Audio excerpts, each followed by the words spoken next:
Okay, so last time we just ended by introducing this idea that we're now going to do the Quicksort algorithm. So this was the last piece of code we put in, that it's going to re-randomize the array, display the array, perform the Quicksort algorithm, and then display it after the Quicksort.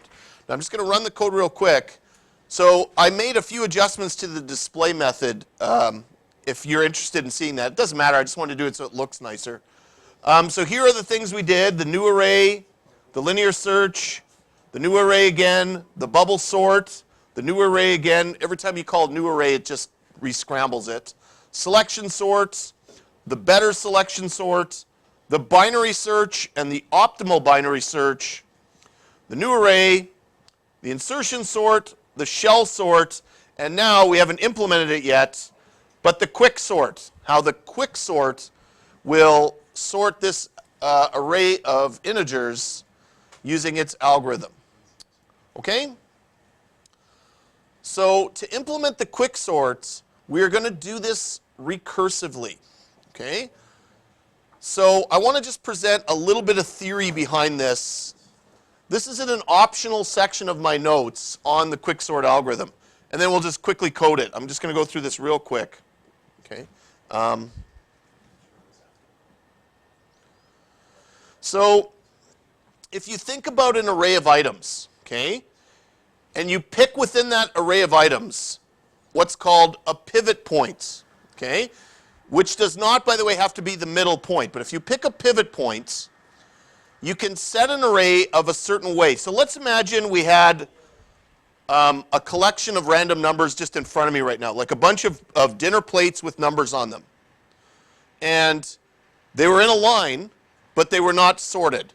And I just pick one spot in the line and I go, you know what, here's what I'm going to do. All plates that are less than my spot, I'm going to toss over here. And all plates that are greater than mine, I'm going to toss over there. That will separate the array, but the pile that I make over there is not sorted. And the pile I make over here is not sorted. It just is such it's true that from the pivot point, all items will be greater or less than that pivot based on the spot you pick the pivot. Okay? Seems like a simple enough concept, and it is. Okay? This will separate the array into two subarrays. I'm going to call them S1 and S2. The front of the array, F, and the back of the array, B, is true mathematically such that S1 is from A front pivot index minus 1 less than pivot index, which is greater than S2, which is A, the pivot index, plus 1 all the way up to B. Don't worry about that. That's just essentially a mathematical way to describe it. Okay?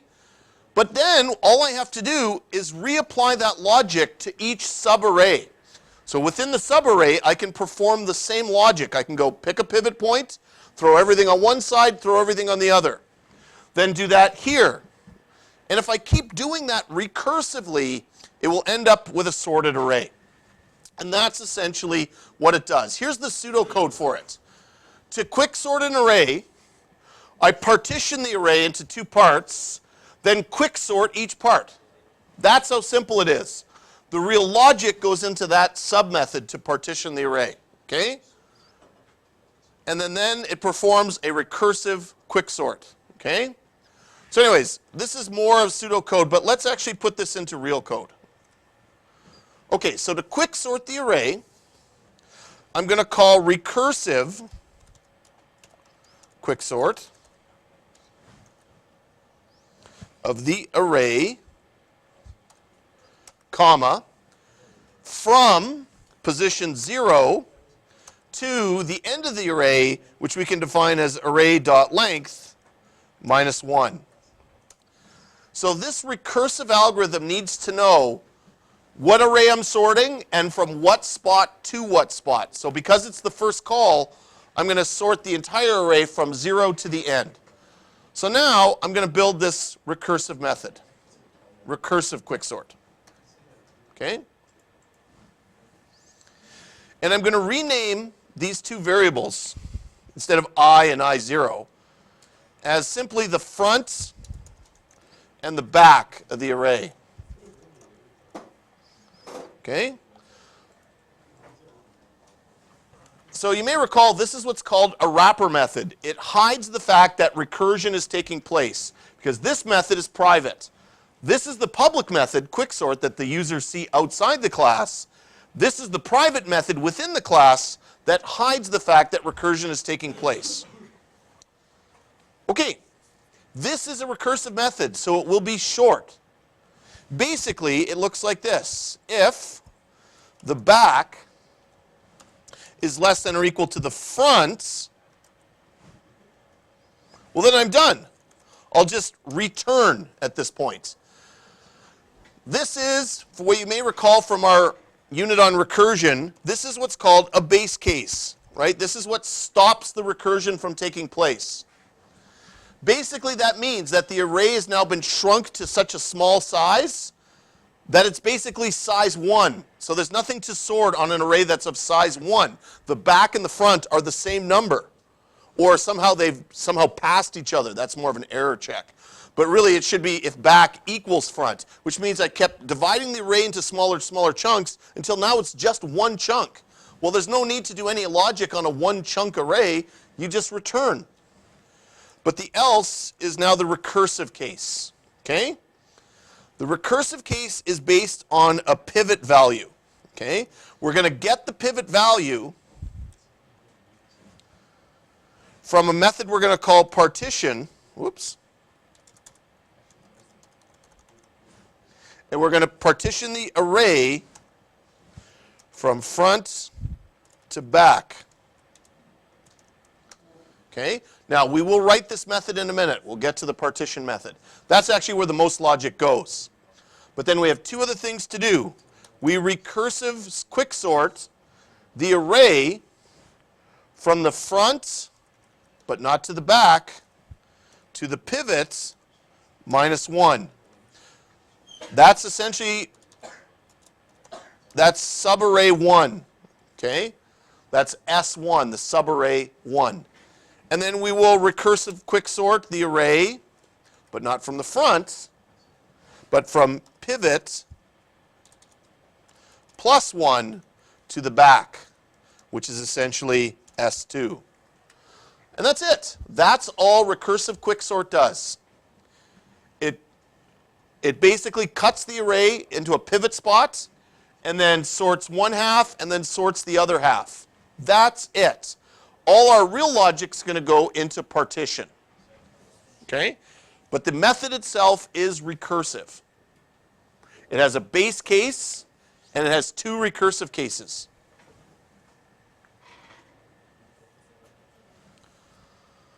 Okay, so now we have to write this partition method. And it will partition the array from the front to the back, so that's good. All the parameters are named nicely.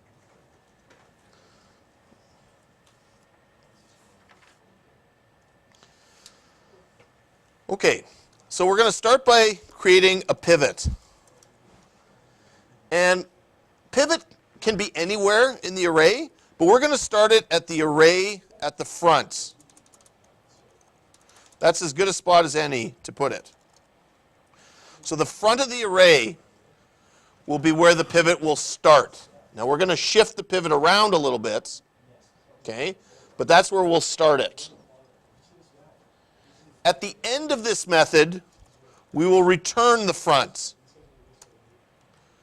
because that will be the pivot at that point. But in between, we got some logic to do. The way this method works is uses a series of while loops to do this. Okay? So it's a little bit tricky, so I just want to make sure everyone's okay. All right, let's get started. While back is greater than front, start this while loop.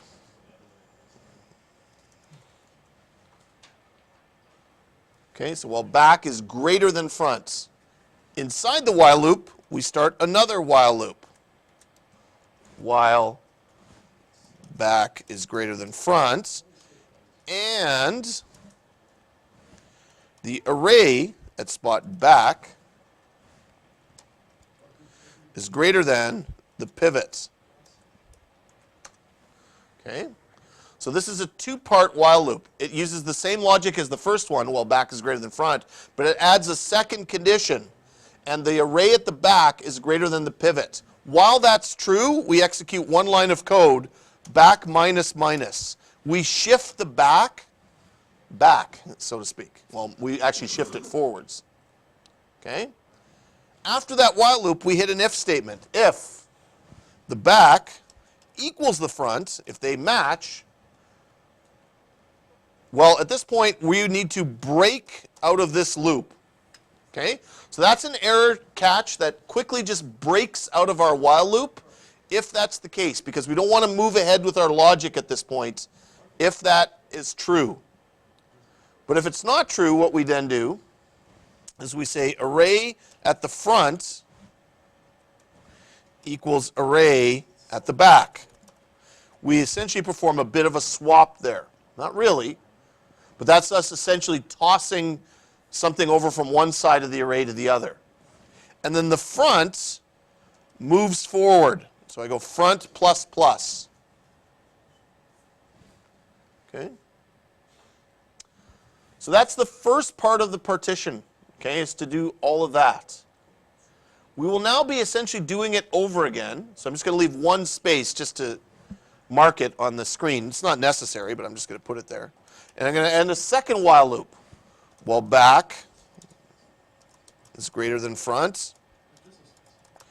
And now this time we have a different second condition. The array at the front, not the back, at the front, is less than the pivot. Okay, so this inner while loop is very similar to this while loop, except the second condition is different. Here we said array back, here we say array front. Here we said greater than pivot, here we say less than pivot. And what we do inside the while loop is again the opposite. We say front plus plus. We shift the front forward. And then we have the same if statement error catch. So we use this line again. If back equals front, break. And then we say array at the front equals the pivot. Okay? So here's where the pivot actually comes into play. The pivot was not being assigned a value or was not being used, really, other than being checked, where we got it right here from the front. So this is essentially, again, performing a bit of a swap there. And then we go back minus minus. We then shift the back over. Okay, so that is the while loop. And there's one more line of code to write. Whoops. And it's right here, right before we return. We say array at the front equals the pivot. Okay, which was the same line we just wrote. Actually, I think I may have made a mistake. Sorry. I did. This line right here, that's where that should be different. This should be array back equals array front. My apologies. I was looking at this line too early. Okay? So that's the opposite of this line up here, where he said array front equals array back. Now we're saying array back equals array front. Okay? So this is the logic. This is all the logic now. So I'm just going to put it all up on the screen at once so that you guys can look at it. The partition algorithm is a very odd swapping, sorting algorithm. But it's not a sort. The partition algorithm just throws stuff from one side of the array to the other based on a pivot point. Okay? Let's see if it works now. I'm going to run that. And on our last line, the array should be quick sorted. And it was. Look at that. It was quick sorted. Now, what I showed you guys in the demo was that the quicksort algorithm should be faster than the other ones. So what I did, you guys don't have this code, but I made it a slight adjustment to the display class to add a way to add time, a timestamp, to the, oops, where are we here? There we go. To the output. So that it actually puts time on there. So this might be useful. I'm just going to adjust my comments here to put the timestamp on there. I'm going to run it again. And I put an error in my code somewhere. Where did I put you, error? Did I screw up there? Did I screw up there? Did it screw up there? Where's this error? Oh, somehow I commented some comments in a bad way. There we go. So there we go. So there's the timestamps now on these. Now, that was an array of 15 items, right? So you can see it's only taking 0 seconds to do all these. It's working in the microseconds to all these, right? So here from 392 to 394, it took 2 milliseconds to build the new array, and then 1 millisecond, to, et cetera, et cetera. But what if I made this a larger array, right? What if this was not 15 items, but say 25,000 items, okay? And I run that. So now you can see it's actually taking some processing time to actually build this array. So here it goes. Here's the first display. So between the time it takes to make a new array and the time it took to search it, and it had to search the entire array, worst case scenario, because it was not found, it still took under a second. Okay, but you can see here now the processing time is something you could play with a little bit more. Okay? So much larger values here and sorting. So there the selection sort was performed. So by the time, oh, there's a binary search that was performed, and then the optimal binary. See how quick those went? Here it just built the new array. Right now it's trying to perform a sort. It's done, the insertion sort. Now it's building a new array. It's done. Now it's going to perform the shell sort.